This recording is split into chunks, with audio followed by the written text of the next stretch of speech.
Hello everyone, welcome back. We are continuing holiday time with a historical holiday romance, and that is McGregor Christmas by Nora Roberts. So this is actually a two-story book. One of them is more of a regular novel-length book, and the other is more of a novella in length.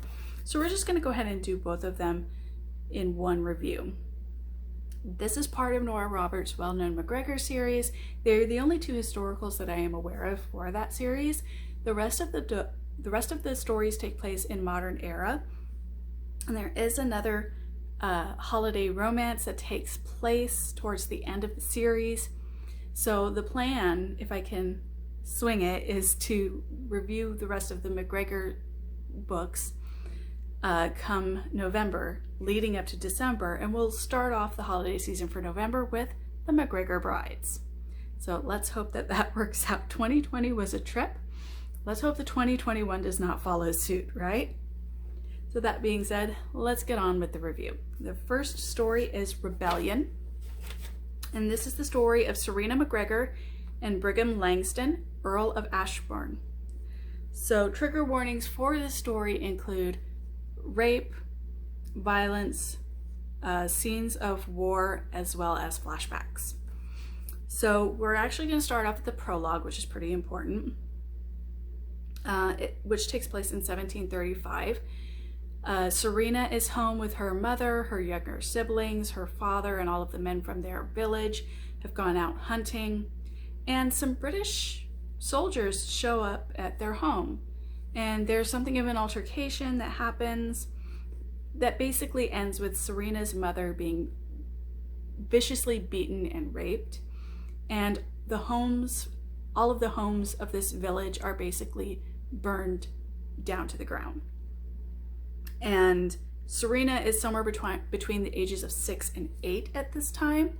So understandably, this leaves something of an impression on her, especially given the fact that even at the age range that she is, again, between 6 and 8, she's the oldest child there, and she is the only one who is able to help and care for her mother and her younger siblings until the men get home. So this has understandably left a very bad impression on Serena, and she is pretty hostile towards the British as a result. And then chapter 1, we begin in 1745. Brigham Langston is on his way to Scotland with Cole McGregor, who is Serena's older brother.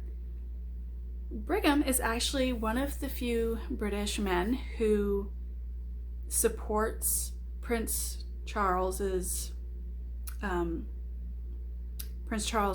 to the throne, and he is very favorable towards the idea that Bonnie Prince Charles would come back to Scotland and take over the running of the country.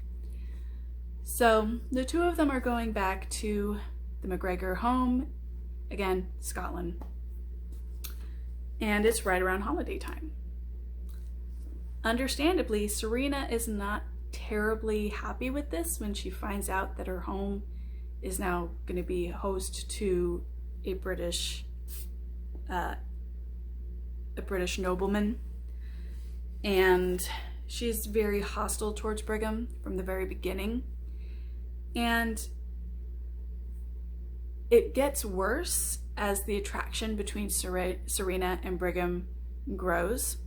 She's very leery of him. She's very conflicted about whether or not she should be with him, whether or not it's okay, because he's a terrible, terrible British man. And in the beginning, Brigham actually does pretty well in terms of handling her anger and her aggression towards him. He understands what happened to her mother at such a young age and that it left an impression, and he does a very good job of just kind of taking it. But even a nobleman has his breaking point, and especially given the fact that he is extremely drawn to Serena and he feels that they are meant to be together, and she feels it too, she just doesn't want to admit it.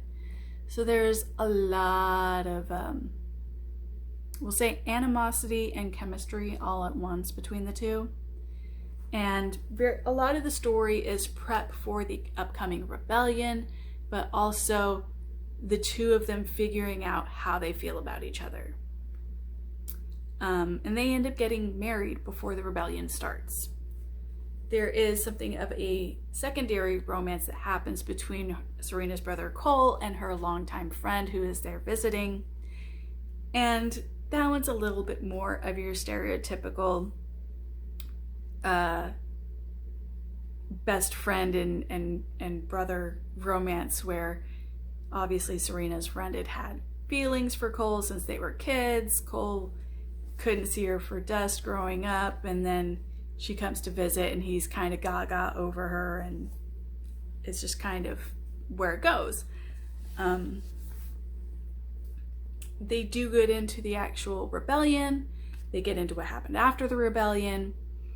They get into the hiding that their family had to go through during and after the rebellion, and what they had to do to get away from the consequences of what happened. Because if Outlander taught us nothing, is that the Scots did not win that one. So that is that story. It's pretty well done. I mean, I've had this criticism of Nora Roberts quite a bit in the past, where the character development isn't as much as I would like, given some of the storylines that we get into. However, that being said, there are a lot of other stories that do much worse on character development. Just because the character development isn't to the level that I would enjoy doesn't mean it's not there. It is there. You know, Serena is dealing with her feelings of animosity towards the British while she's trying to be a gracious hostess to Brigham and failing miserably at it, I might add.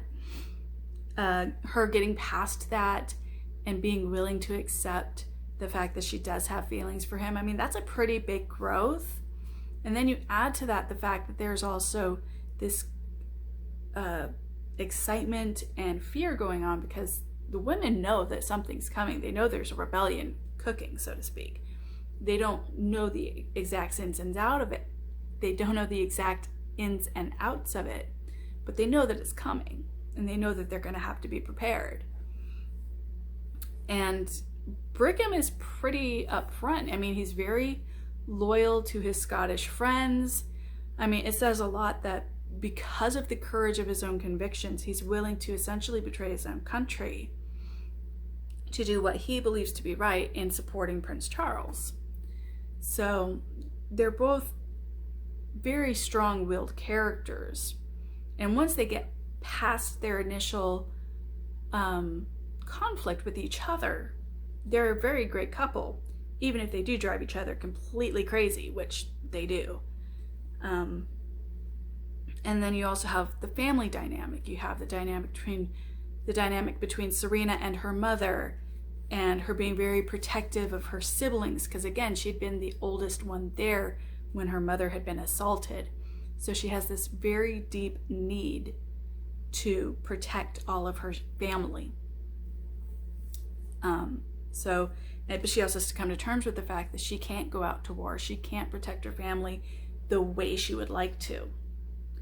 So there's quite a bit of character development. It may not be to my exact liking, but it's there, and it's definitely significant for sure. And then, of course, it leaves us in a situation where there's a little bit of a prop up for the next story, which is In From the Cold. And this takes place in the American Colonies in 1776. And this is the story of Ian McGregor and Alana Flynn. Ian had been one of the Sons of Liberty, and while it's not, I don't remember it being strictly said, it's kind of implied that he was there for the Boston Tea Party. And basically he'd been out doing some sort of a rebellious excursion with the Sons of Liberty, and he ended up being shot. He manages to get away, and he ends up being found by Alana Flynn on her family's farm.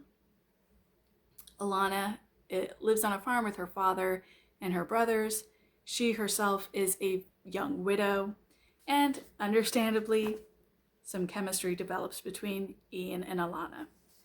So Ian is drawn to Alana, but he doesn't really want to disrespect her father or their family after they'd taken him in and cared for him and nursed him back to health. Alana really doesn't know what to do with him. She had lost her mother at a young age. She had lost her husband at a young age. And she has this fear of losing people in her life. And here's Ian. He's this loud, boisterous Scotsman who is advocating for the creation of our own nation. And she knows that with a revolution, with any war, comes death, and that somebody she loves could die. And she's very disturbed because Ian is talking to one of her brothers, and she feels he's glorifying the movement of the rebellion. And where he sees freedom and liberty, she sees nothing but death and destruction.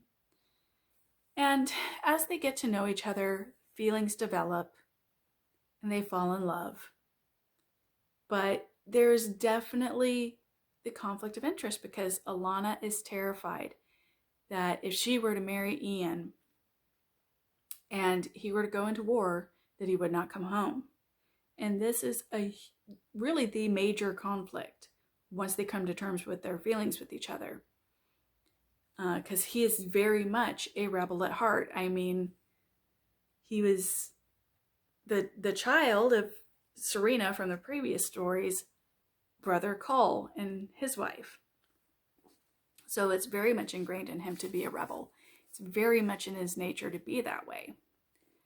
And it's very much, she thinks in her nature, not to be that way. And she's terrified of loving someone and having them taken away. So there is growth and development in them.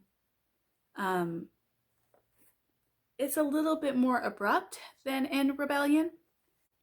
Ian actually rides away. He's trying to respect Alana's wishes, and so he leaves and goes to visit his Aunt Serena, who also lives in the American Colonies. And she asks him, the name of the family that had taken him in, because she'd like to leave them a note. And he thinks she's trying to be proper and kind and courteous. What she does is invites Widow Flynn for a visit, without telling her that Ian is in fact there. So of course the two are reunited. And man, do fireworks fly. Whew. So Alana basically realized after Ian left that she was wrong. And so when she sees Ian the first time, without warning, I might add, that was cold for Serena, that she brought Alana and then didn't tell her that Ian was there. And then right before Ian is getting ready to walk in, just doesn't say anything. Nothing. Not even after Alana's arrived. So she's completely blindsided. But eventually, she kind of gets her head out of her backside and she goes and gets her man. So it's actually, they're both enjoyable stories. Again, the first one is more fleshed out because it's more of a full-length novel. The second one is more of a novella, but it definitely has some of the same elements that you see in Rebellion. So reading the two of them back to back, you don't feel terribly shortchanged on the second story because there's a lot of the same themes and a lot of the same conflicts to work through.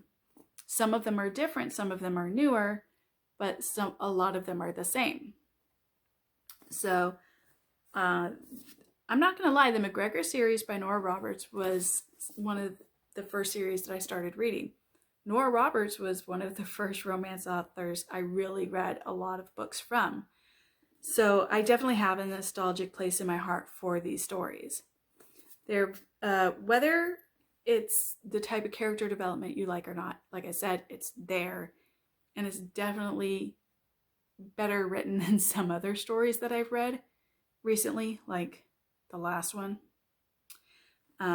So thoroughly enjoyable. I've reread this book I don't know how many times, and I'm going to continue to reread it.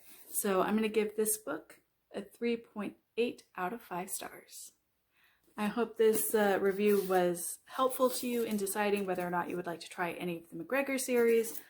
I definitely recommend them, especially the ones that take place in more current times, starting with Daniel McGregor, because the later stories are all interwoven more.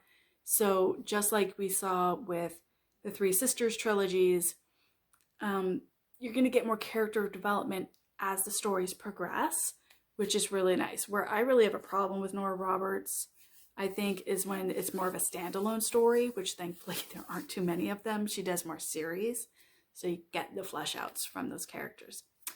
But I'm going to be done rambling right now, and I'm going to upload this video and go to bed because I am tired as heck. So I look forward to seeing you all at the next review. You have a great day. Take care. Bye-bye.